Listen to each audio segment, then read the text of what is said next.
I don't know when it became normal for people who are just plumb lazy to park in handicapped spots. I don't know if the mentality is, well, I'm in a hurry, so I'm going to park close. I'm just going to run in. I'm going to run right back out. Well, if you're doing all that running, give yourself a little more distance. I think it's simply come down to being plumb lazy.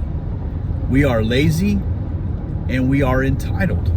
Not everybody, but a lot of people. You know, you saw it years ago, or I saw it years ago, I felt like in Walmarts, where people started riding the rascal scooters. Not because they were physically unable to walk around, they just didn't want to walk around.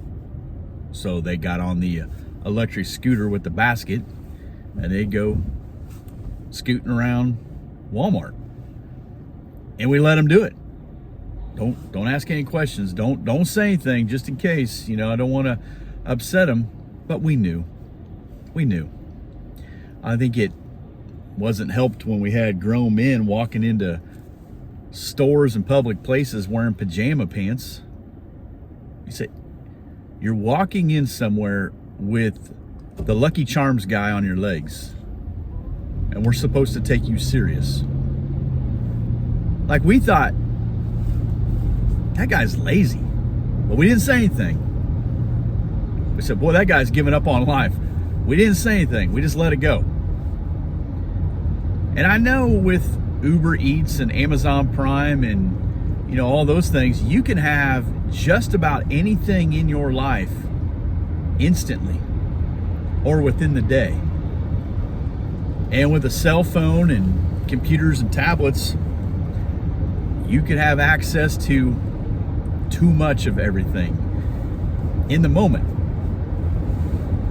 And I know we lost some of that when we stopped doing like backyard gardens, when we stopped having to, you know, send a self-addressed stamped envelope somewhere to get something in return. Back in my day, you saw something on television, they said, you want to have this thing, you're going to need to allow 4 to 6 weeks for delivery.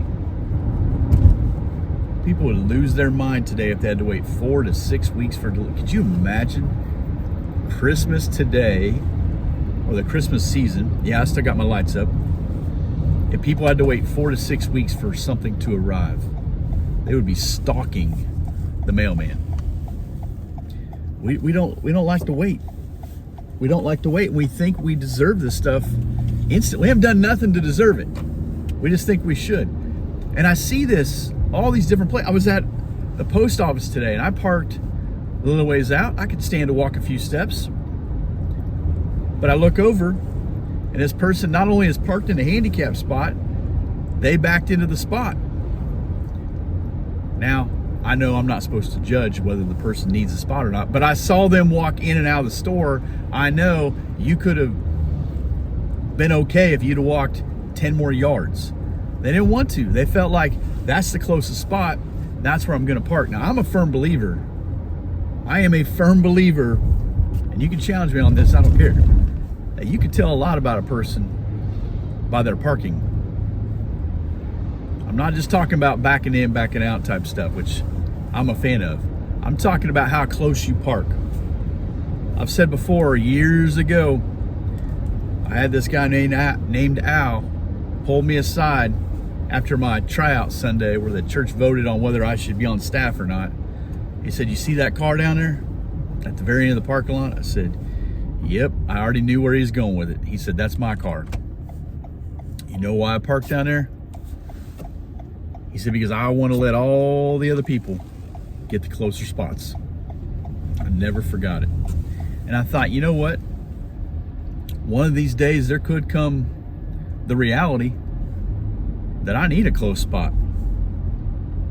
I don't want some lazy 34-year-old man who just doesn't want to walk further in and out of the building and likes to be able to do remote start from the window to take a spot that I or somebody else might need.